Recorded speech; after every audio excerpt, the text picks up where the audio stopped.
That's our fancy intro. Hi, I'm John Michael Bailey, and welcome to Wellspring Digital Chats, where we go out into the wild with various teams of people heavily armed. We capture some of the best marketing people we can find. We trank them. We take them to a secure location for a little while. We feed them. We take good care of them. We extract information out of their brains, and we share it with you. So how did we get roped in then? Yeah. Everybody has the same reaction. Wait a second. What did I sign up for? So today we have the duo behind the wildly popular podcast, The Backpack Show, which I highly recommend, and I will link to in the show notes. I have my hands full today. This is my first two-guest show, so I will try to manage it as best I can. So I've been a fan of Mr. Chris Brogan since I read Trust Agents years ago. And Kerry has been the voice of Marketing Smarts podcast on Marketing Pros for years, and she kicks all sorts of ass. She's one of my very favorite legal marketers, legal lawyer / marketer / actress / rapper. Daywalker. There you go. So anything I missed, please, guys, introduce yourself to these fine folks. Kerry. Oh, I'm brand new to the company Appfire as of yesterday. I'm the senior editor and writer there, creating a new content hub for Appfire app users, of which there are many, many. So I'm excited about that. Still doing the Backpack Show, of course, and also Punch Out with Katie and Kerry, which is all about hobbies and how people spend their off hours. Sweet. And besides the ye old Backpack Show, I run a small business education company called Owner Media Group.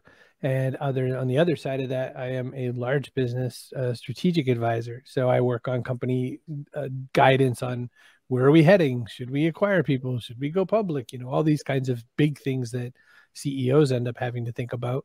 I help them kind of walk backwards through that and avoid the potholes that happen along the way. Currently doing that sort of stuff for this company that Kerry works for. Oh, cool. A little crossover, the crossover. And working on book number 10, Mr. Brogan. That's 10 crazy. And 11 at the same time. It's a terrible thing. Don't ever write two books at once. You basically write neither. But yeah. Right. That's crazy. 10 books. Okay.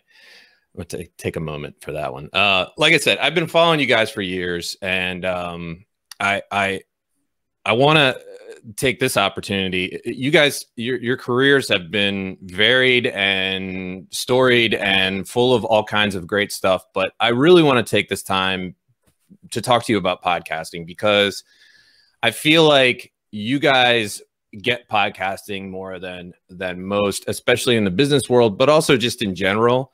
First and foremost, I mean, can you've been doing podcasting for forever, but the Backpack Show is relatively new. Is that correct? In the last couple years? Okay. Can you give me a bit of a history about the Backpack Show? You know, what did it start as? What was the idea in the beginning, and what has it sort of evolved to today? So at the very, very, very beginning of the pandemic, it dawned on me, oh gosh, I'm not going to be speaking professionally on a whole bunch of stages. I'm not going to get the roaring accolades of the crowd. I'm not going to have that great experience of imparting my will on several hundred or sometimes 1,000 people at a time. I better rush and just then get myself in front of a lot of people quickly. Now what do I do? And so I thought I'll launch a little video show. And so I was looking at the fact that so many people are we're going to be in quarantine and they're going to be isolated. So I thought, well, what's the opposite of the word isolation? I asked Google, and they said connection. So I wrote point of contact. That's what I made for a show.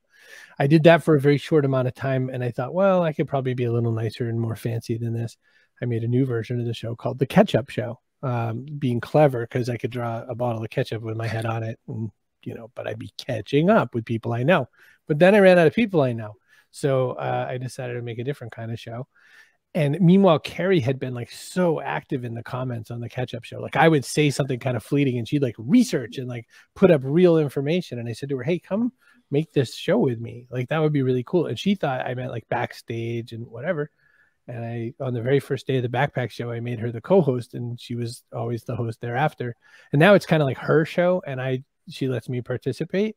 And so the Backpack Show is where we look for insights from unusual places. And that's what we've been doing for years, finding unusual places.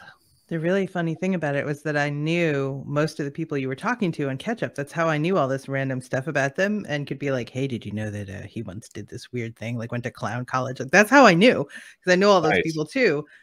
So the Backpack Show, though, we weren't talking to any of those people. It was like, blow that all up, no more marketing people, or like few, and, you know, go dream up some new people that we can learn from. And so it's not like I knew anything about humanitarian clowns. I just like wondered if they existed.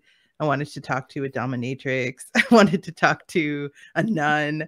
Like, it just, it became this opportunity to talk to people that I before had only imagined what their life was like. So Kerry's kind of like in the typical rock star, like behind the music series. Kerry's kind of like the guitarist that comes to the lead singer of a band after the show and says, you know, your lead guitarist was kind of rushing a bit in the second song. I wouldn't have done that. I would have shredded that song. So Kerry's like the axe that comes in and saves the band and makes it wildly popular. Is that a fair assessment? And I feel more like Courtney Cox in that famous video where she gets like pulled from the audience. I feel more like that, but then she becomes Courtney Cox, like that. That's funny. I was going to go with your analogy. I was going to be like, yeah, she's like JJ French at Twisted Sister. Everyone thinks Dee Snider is the band, and it's really JJ. I'm not, though. I mean, think about it. I was there hanging out, like watching, and I just happened to know a bunch of stuff. And I bruised out to you, and you dancing in the dark with me. That was I know. You're lucky I don't force you to stand up and go back there behind yourself and do a little Courtney Cox. You could not force me to do anything. You may try. That's really the reason why I didn't. But yeah. So you guys have been podcasting for years. I mean, as far as I understand, probably much longer than, you know, your typical Dax Shepard. You know, before, like, you know, the whole podcasting craze has caught fire thanks to, I don't know, Joe Rogan or who the hell ever. But you know, I wonder. I've been thinking, and this show is a pandemic podcast. You know, it was kind of like I wasn't speaking either, and I thought to myself, well, all these keynotes are stuck at home. I wonder if I could get them to talk to me on video and make a podcast out of it, and that's how this thing happened. So, you know, I wonder, as all these podcasts are getting popular, you know, video and audio versions both, is this the future? I mean, are blogs gonna die? The written word, is it gonna die, and everything's gonna have to be fed to various audiences via video and audio? Or am I crazy? John, blogging's been dead since the 90s. Every time something new shows up, it's dead again. Yeah, right. But I started podcasting in 2005. I was early. I made a show called Fat Guy Gets Fit, because I figured if I never got fit, I'd be okay. Right. And then I launched an event called Pod Camp with Christopher S. Penn, where I remember it. Had a lot of people. But nothing's ever killed the other thing. Like, text is still alive, everything else is still alive. So it's just a matter of we shift to the thing that's going to work for us right now. Now, when people suddenly aren't home and locked in at home, are they going to keep listening and watching shows because they're going to be back in a mixed office, or are they going to start reading again? I mean, do you get more out of podcasting than you do out of, say, just general writing, in terms of just the experience and the interaction? And I mean, it seems to me that it brings the audience in more when you're just having a conversation. You're being more human than it is when you're sort of writing at them, if that makes any sense at all. It creates a different relationship, I think. You know, people who come to the Backpack Show feel like they know us, and in a lot of ways they do. And the moments that they see are wholly unscripted. And a lot of times when I have said that, no, in retrospect, maybe not. But so they're getting like the unvarnished truth about me in a way that you won't probably. I mean, it depends how much you edit your stuff and what you're editing, you know, what you're writing it for. But I would say on the whole, you get at least a somewhat edited, polished version when you're writing, no matter how like unvarnished you try to be, because I edit while I write. Right. Your all's podcasts are very natural.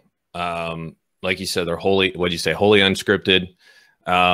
You know, and you do them live, which I think is you know, ballsy. But you know, for the average business marketer looking to start a podcast, which is who I'm kind of talking to, I'm the digital marketing guy who's going in and talking to businesses, and they say, well, we should start a podcast. And you know, I wonder, you know, how do they get to the point where they're feeling confident, they're feeling natural, they're feeling comfortable enough to do this? I mean, is it time? Is it practice? Is there some other formula, or are they taking it too seriously? Do you have any advice for them in terms of, you know, how to come at this podcasting thing so it doesn't just end up another business killing another format for I don't know, traffic or whatever? There's room for a billion business podcasts to be ignored, so it's okay. You can make as many really bad business podcasts as you want.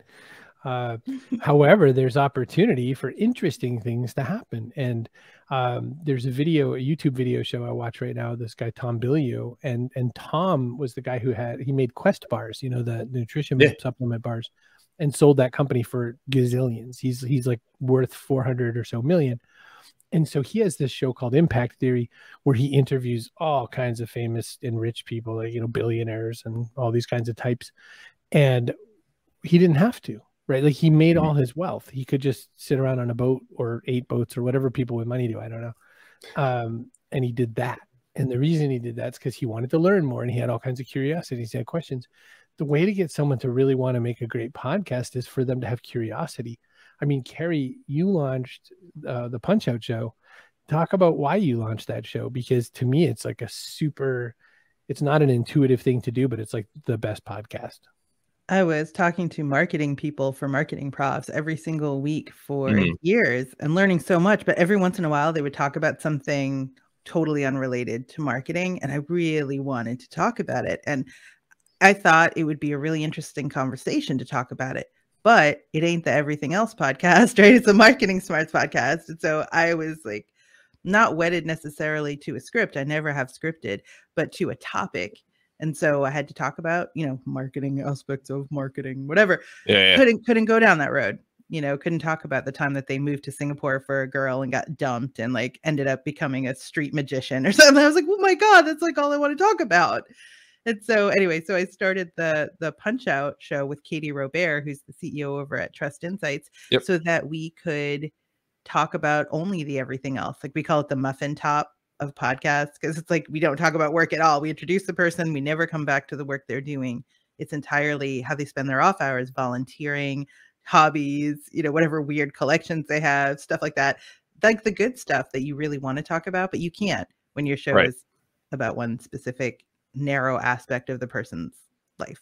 And I'll be honest with you, that's where I'm struggling right now is I really want to talk about marketing. I love marketing. I love digital marketing. And that's what this show is really about, is trying to get, you know, guests who are, you know, just giants in the industry. But I don't want to just sit here and, you know, talk like marketing metrics, you know, the whole time. So I'm trying to kind of get more comfortable with this, you know, as we go along. And so I have been watching shows like yours and others where it sort of breaks out of that mold of, you know, just question and answer and basic. Definitely not the same questions, John. Like, if you're asking the same questions as everybody else, you get the same answers everybody else gets, and you have now the same show everybody else has. So yeah. Good point.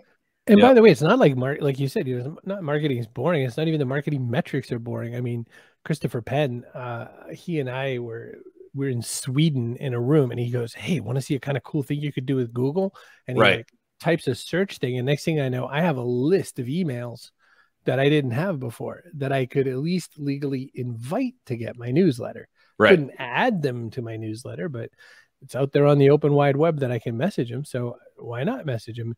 And he showed me that, and I was like, that's amazing. And like, you know, there's always there's stuff in Google Analytics that if you knew, you might go, huh, well, maybe I will make a change in my life, right? So there's stuff to be excited about, but it's just like what Kerry said, though. If it's the same questions, if it's the same format, if heaven forbid you kind of get the same guests all the time, then, you know, the problem is that, you know, we've all heard each other speak. And so it becomes another question of like, how are you going to get to a new layer? Like, if you only had $1,000 in 2 months to bring up some number in a company's marketing system, what would you do? Like, that would be kind of a fun show. I'd watch that show.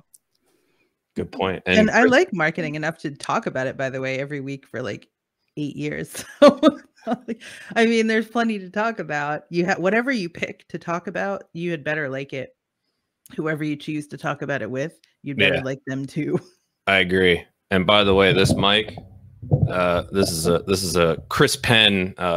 Buy this mic. Okay, yes, sir, Chris Penn. I will do everything you tell me to do because you're the smartest man I know. But so, I mean, you know, I remember listening to an interview, and this is where I think a lot of podcasts struggle, is they don't know how to be sort of natural with their guest or just engaging. And I remember listening to an interview, and this is nothing on Mitch Joel. I think Mitch Joel is awesome. But when you guys, I think you had just come out with Trust Agents or maybe the Impact Equation, I can't remember.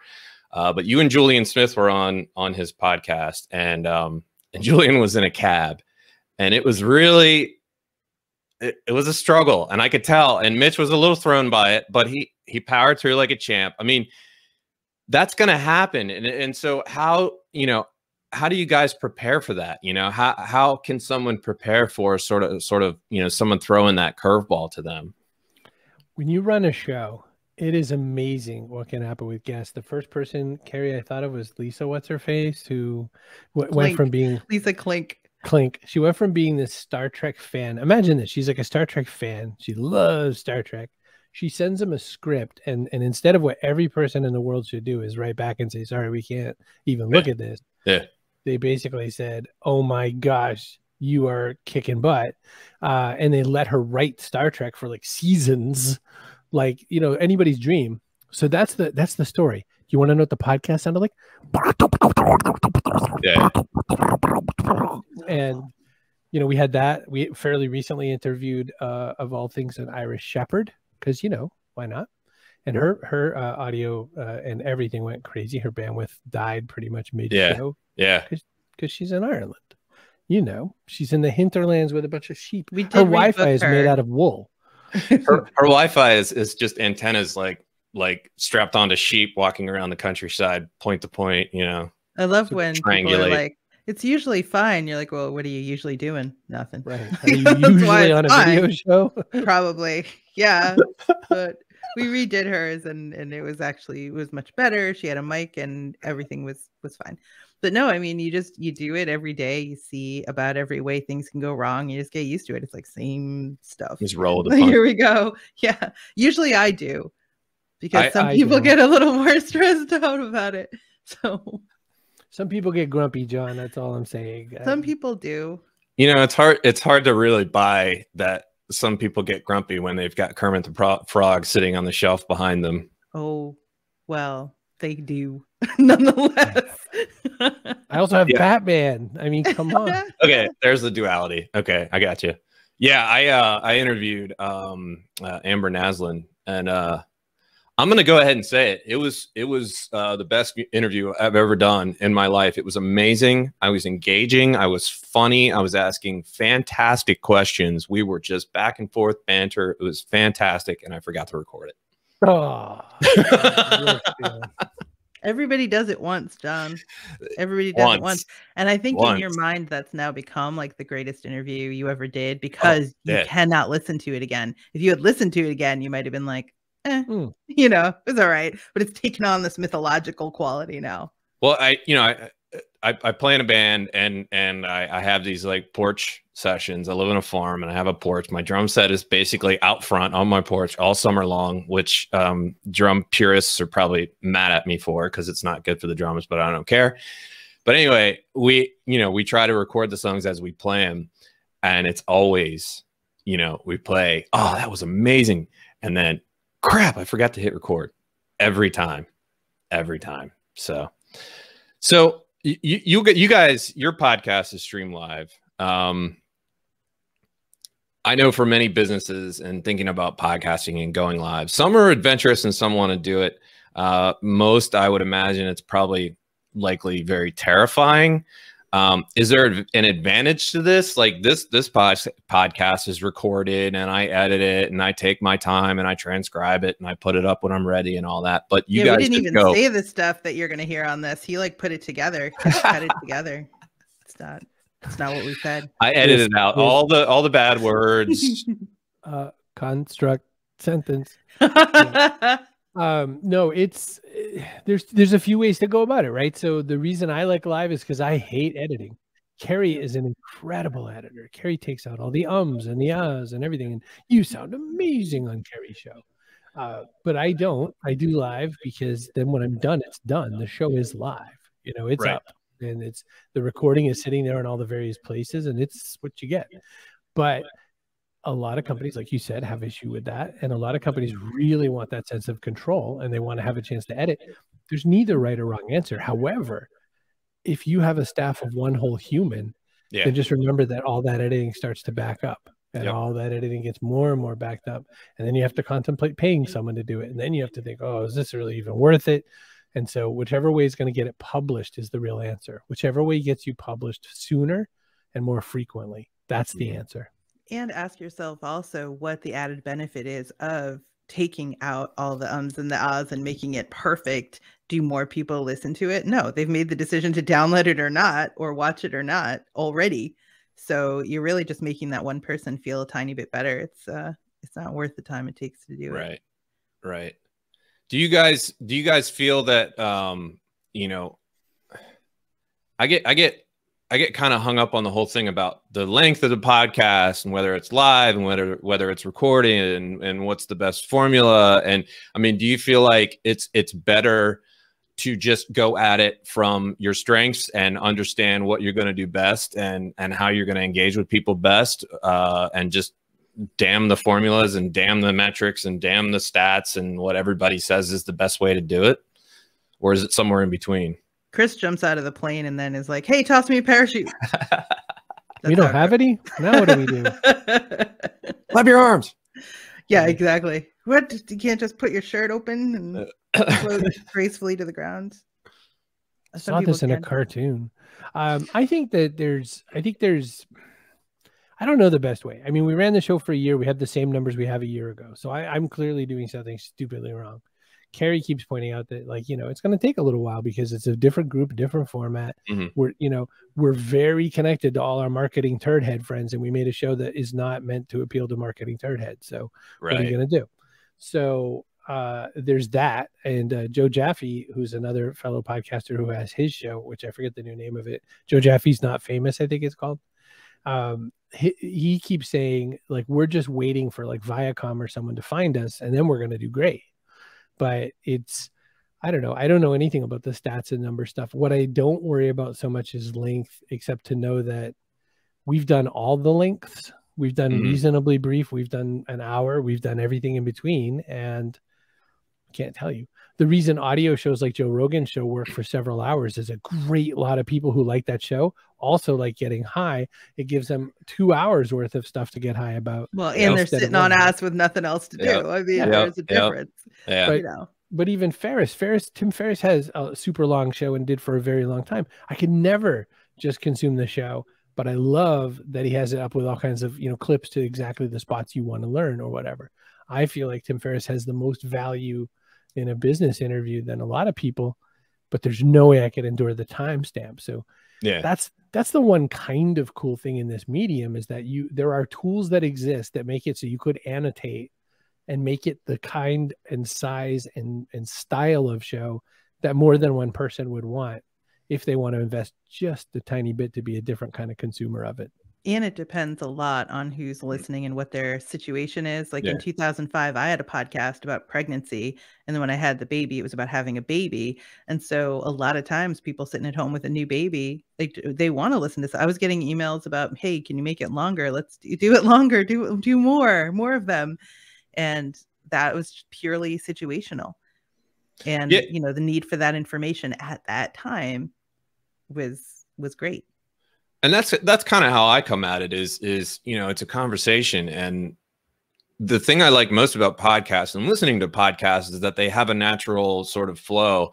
I think Mark Maron is brilliant at it. He just comes at them, you know, he has a great back and forth, and then at the end he's like, I'm done. Okay, we're done. Thank you. You know, and it's the natural end of the conversation. It sort of had its ups and downs, its ebbs and flows, but it felt like a real conversation. It felt like you were sitting in a room with a couple of people just having a chat. And that's what appeals to me most about podcasts and most about, you know, formats like yours. I was trying to get a podcast started for a client, and they kept sending me these business podcasts, and they were boring as hell. And there's great information in there, but I'm like, I don't want to sit through this for 30 minutes.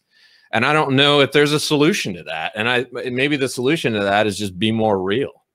It depends in part what you're using it for, right? So yeah, for one thing, a lot of those podcasts can be really good raw material to create other content, which if you're using it for business is a great thing. So you can create lists and infographics and articles and all kinds of stuff. If you've got somebody dedicated whose job it is to take that raw material and kind of shape it and distill lessons from it, I mean, then it's valuable apart from. The other thing is the network that you build while doing it. Like you pointed out, right? You wanted to talk to a bunch of keynotes, so you started a podcast. There is the network that you build doing it. So now they'll have a warm, fuzzy feeling about you the next time they see your name. And now they feel like they're right. Now they know you a little Instead bit. Of the jackass that forgot to hit record. Right. So, I mean, wholly apart from the success or failure of the vehicle itself are the relationships you build by doing it, which is worth, I think, more than any outcome for the podcast itself, because those relationships will outlast it. Sure. And again, to your point about like who needs to consume it, 106 million years ago, when I was listening to the PodTech network, John Furrier was interviewing guys like Jonathan Schwartz, who ran Sun Microsystems, which was a company at one point.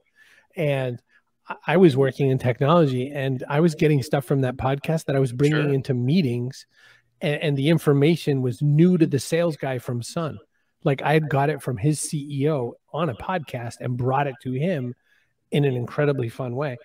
And so like, I didn't care what the link to that was. They turned out they were stupid brief, but it also most definitely was just a massive wealth of info. So it matters who's going to receive the info, what they're going to do with it, like Kerry said. And it also matters in what way are you going to present it. If it's just conversation for conversation's sake, then any format works. With Mark Maron, we all give him the benefit because we really do want to know everything about, you know, Conan O'Brien's next move after he closes down the show or whatever. We do want to know the depth of it. I don't want to know the depth of a business company who's made the most incredible letter opening platform that ever existed. Yeah. I think with Mark Maron, with me, I love it when he geeks out on music because I'm a music nerd, and you know, that's what interests me. And so they get into these deep conversations about, you know, music tech and music nerd stuff, and I'm hooked. And like you said with the Sun Microsystems, I could see some people being like, this is the most boring thing I've ever heard in my life, but it's not for them. So, all right, interesting. So any final thoughts for, you know, I don't want to make this about tell everybody how to do a podcast, but you know, I kind of want to leave this with, you know, if you had someone coming to you and saying, I'm thinking about starting a podcast, what would be the first things you'd say to them? Pick something you really like to talk about, because if it feels like a slog, you're not going to keep it up. Right. And people will be able to tell that you think it's a slog. I love doing the show with Chris. I love Chris, and it comes across like we have fun together, and that makes the show fun for people participating and for people who come and join us for it.